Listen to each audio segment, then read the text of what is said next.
Hello everyone, Mr. John here from ZIML and Areteem Institute talking about a problem from the 2020 AMC 1012B series.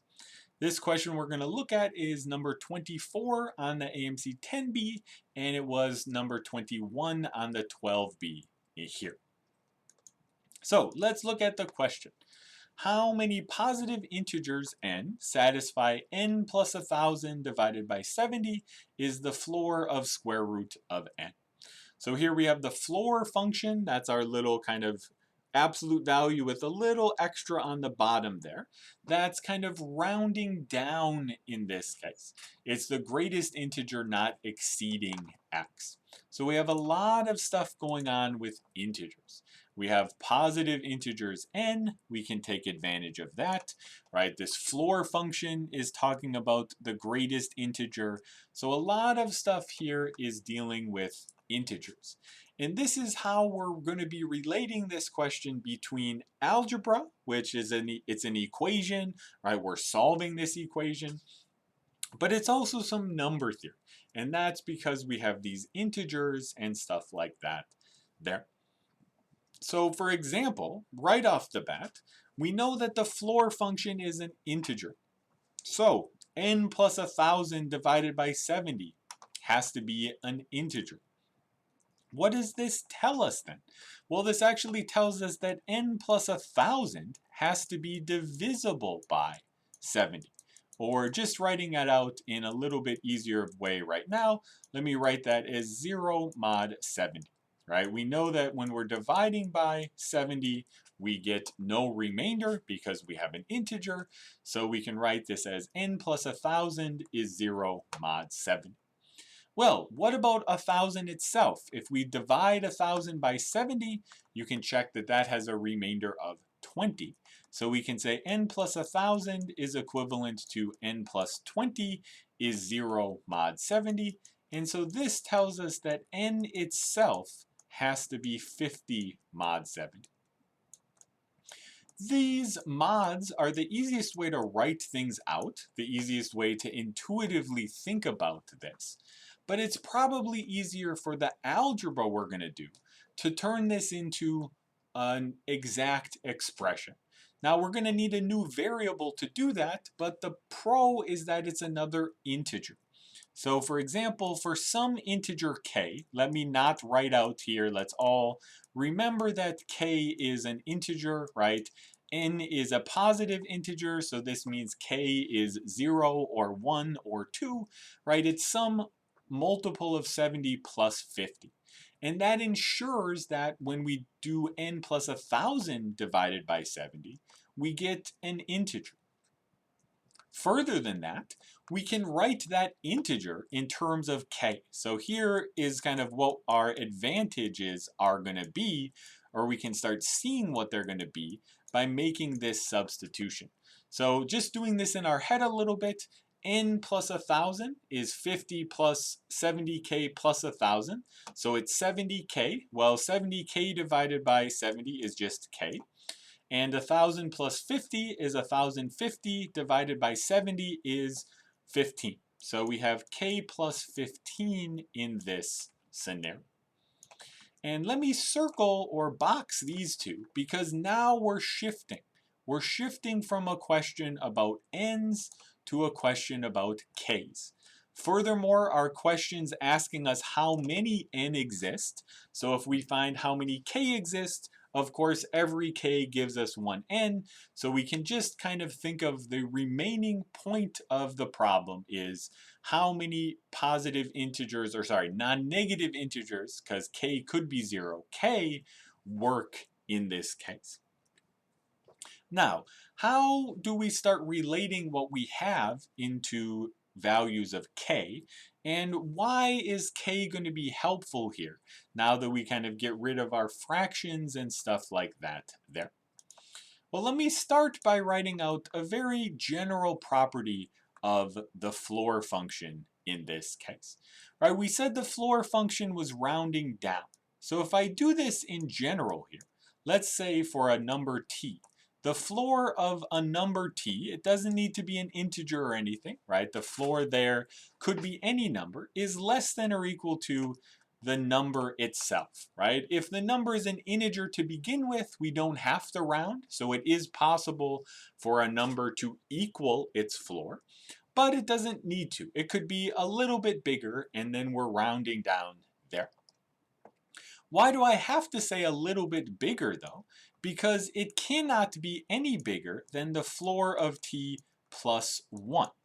Because we have the greatest integer, right? The greatest integer not exceeding x, it's sitting in between, right? Rounding down, and then if we move one more over, our t value is in between everything there.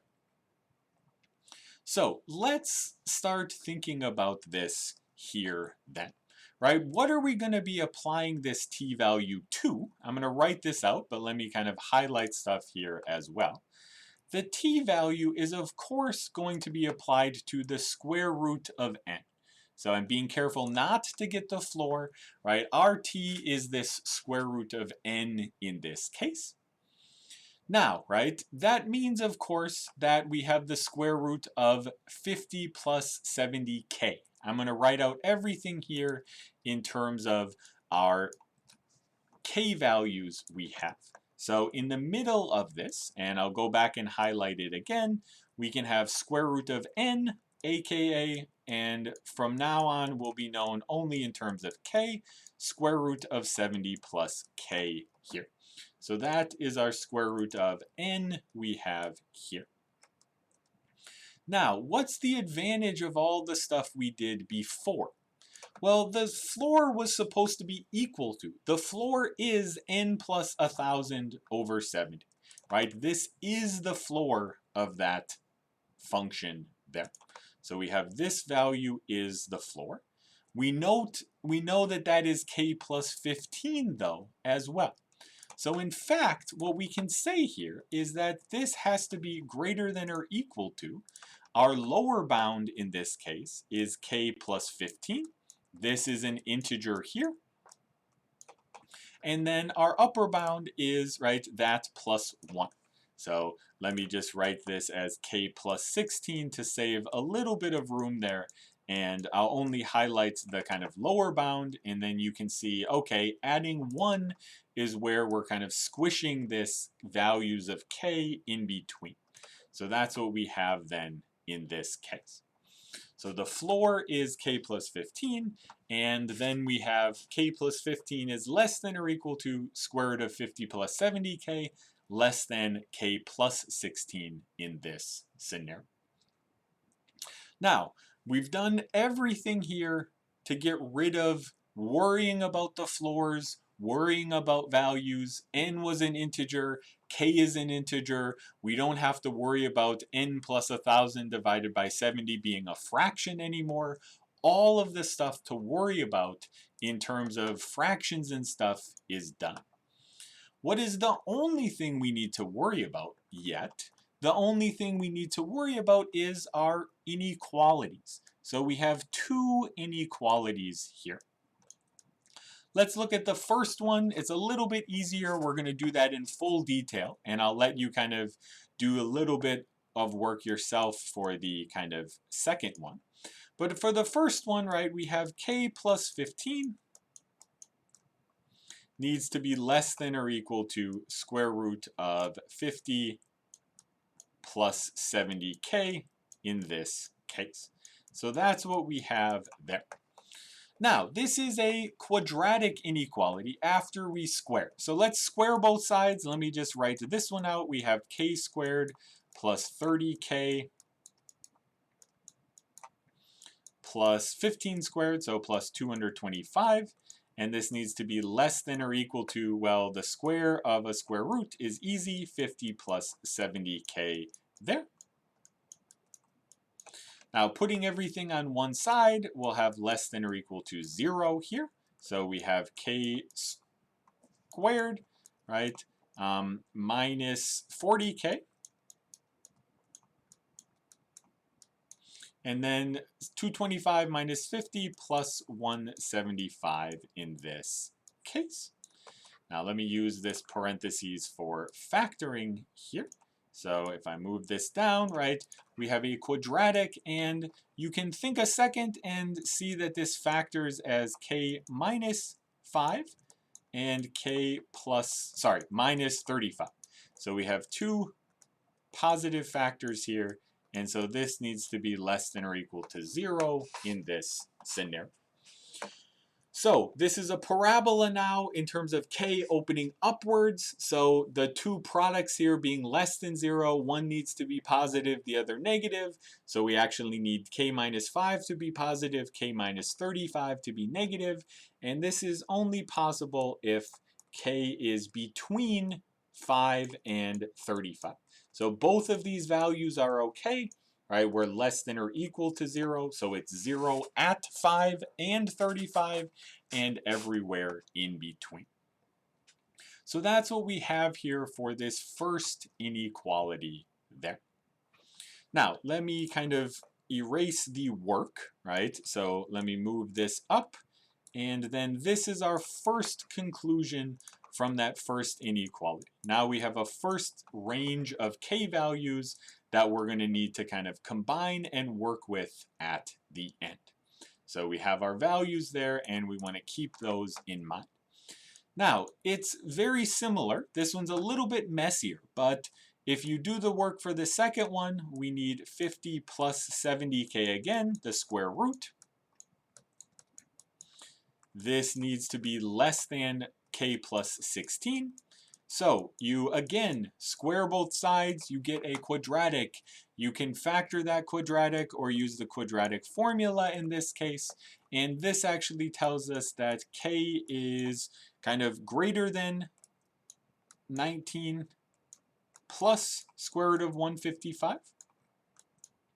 Now let's do the kind of arithmetic or approximations here. So square root of 155 is bigger than square root of 144, which is 12, but less than square root of 169, which is 13. So this is 19 plus 12 point something.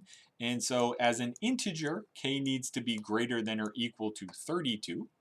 Or, this one's an or statement, so we have k is then less than 19 minus square root of 155. And then using kind of the same exact approximation here, right, this is less than or equal to 6 in this case. So now we have our two restrictions that we need to put together to find our values of k. K is between 5 and 35, including those endpoints, and that needs to be combined with k is greater than or equal to 32, or k is less than or equal to 6 in this scenario. So, right, it's not too hard to see that we don't have too much trouble putting these values then together here. So what does this tell us about k? So for our small range of k, we have to be greater than or equal to 5, but less than or equal to 6. So 5 and 6 will work. Then we can also be between 32 and 35. You don't need to list all of them out, but the last thing you want to do is make a mistake counting things or with a range here. So I kind of just personally like writing them all out. We have 5, 6, 32, 33, 34, 35. 6 in total. So this is our 6 outcomes then for this expression. You can double check some of the algebra there, but the main ideas are work with the integers and then work with your inequalities from there. Hopefully you guys enjoyed this video. If you want some more practice, the ZIML site has a full archive of 10 and 12 exams. You can take them as timed exams with real scoring to track your progress. We have other great things like the daily magic spells and monthly contests that give you a lot of great other additional problem solving practice there too. So if you like this video, please like and subscribe. Otherwise, check out ZIML for more practice, and I hope to see everybody again in the future. Goodbye.